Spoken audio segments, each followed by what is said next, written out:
So our next speaker, Claudia Piovano, I really hope I'm pronouncing your name right, the CEO of Galileo Progetti nonprofit, and she's going to speak about European good practices in work integration of people with disabilities. Claudia, please.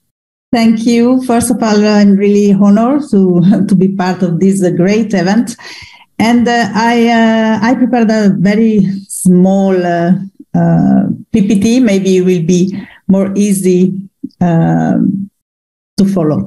So as you told, I am Italian, but I live and work in Hungary from a long time now. And I'm the CEO of a very small enterprise that is built by Italian and Hungarian experts in social inclusion, social economy, and work integration. And we try to work together at usually always at European level for the growth of the competencies of workers and a positive lobby action that is very needed also in some, as somebody told before, not every country has the same development in the inclusion policy.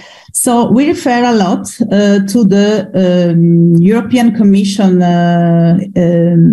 strategy for the rights of persons with disabilities. That is very easy to find, that states that around 87 million persons in the European Union have some form of disability.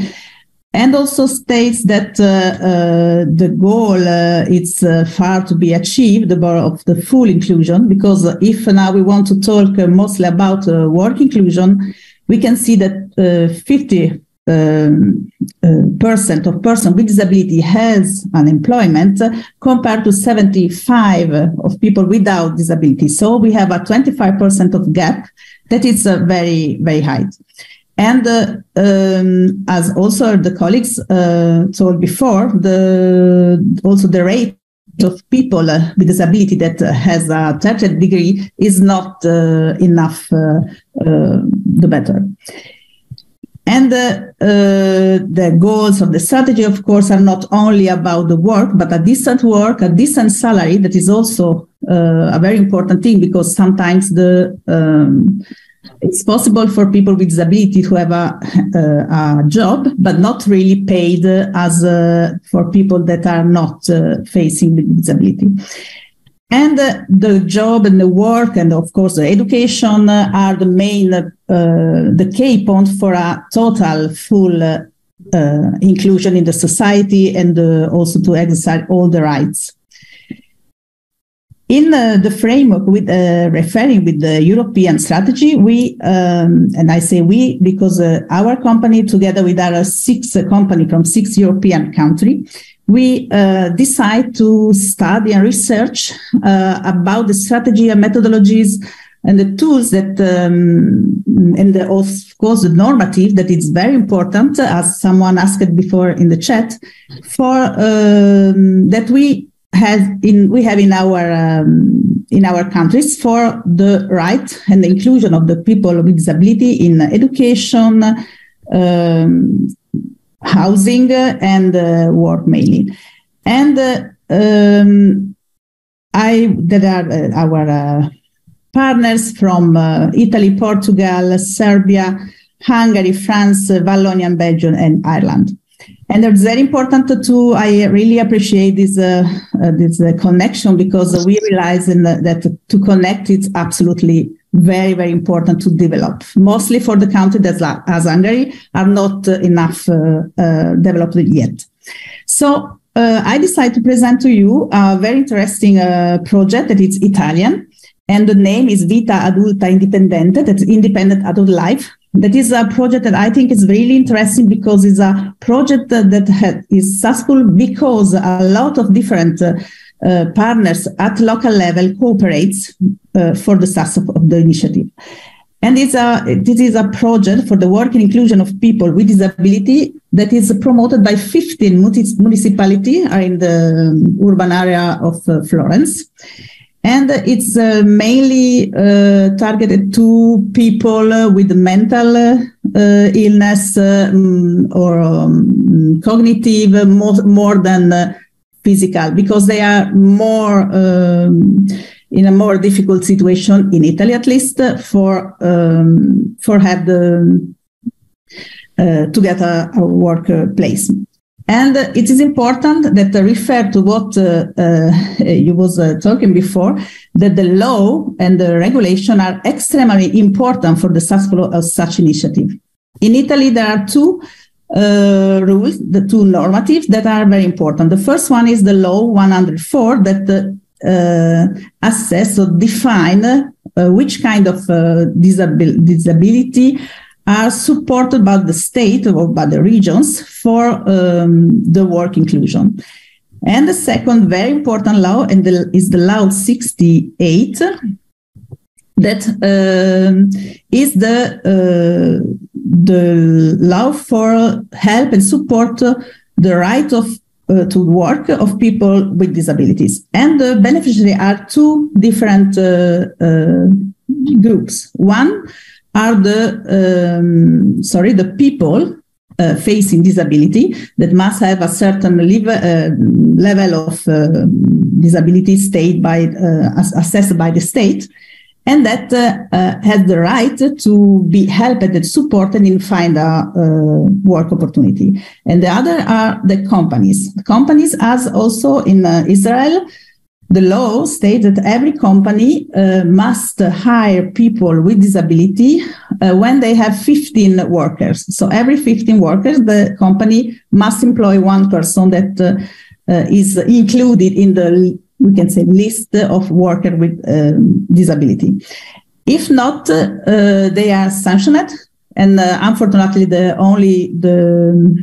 money is not really enough to convince them. So it's very important, the context. So the law is really successful when the context, the area, the social feeling of the at local level is in this field. It's not enough to say that if you don't hire, you will pay some amount.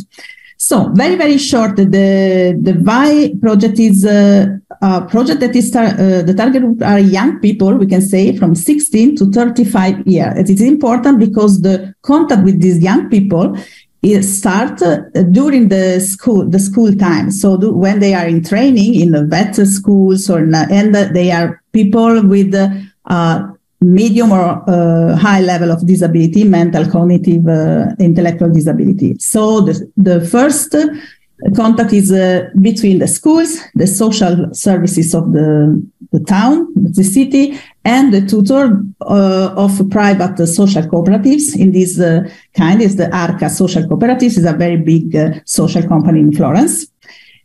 That with the public office for the work inclusion, for the work office. And the project is 100% financed by the state or the region or European funds. It's important because it's successful because in the first part of the project, companies don't have to pay nothing, but they are, in this way, they answer to the law that oblige them to include people with disability. So the first is the process is very long during the time. First, in the first phases, there is, of course, the promotion of the participation, because it must be absolutely on a voluntary basis. So people have to be happy to go to work. And there are different steps. The first step is the work education training, first experience when they are usually very young in the companies to discover the work field. Then there is a second step, that is the observational internship, that is 6 months or up to 1 year, a first real internship in the workplace. And usually there are small companies that are not obliged to hire people, but they are open to help these young people or this person to discover if this work field is adapted for them, or they should be another kind of context. Then if this first after this observation internship, the tutor, the mentor, try to find a different company where there is a real possibility, concrete possibility to be hired at the end. And this path can be 3 years long. At the end of this, or the company hired the person, or the tutor try to find another organization, but the path end with real work insertion with a regular contract. Before the regular contract, the hiring, the person receive a certain amount, like a paid internship, we can say, but not enough for work. Here you have some very small pictures.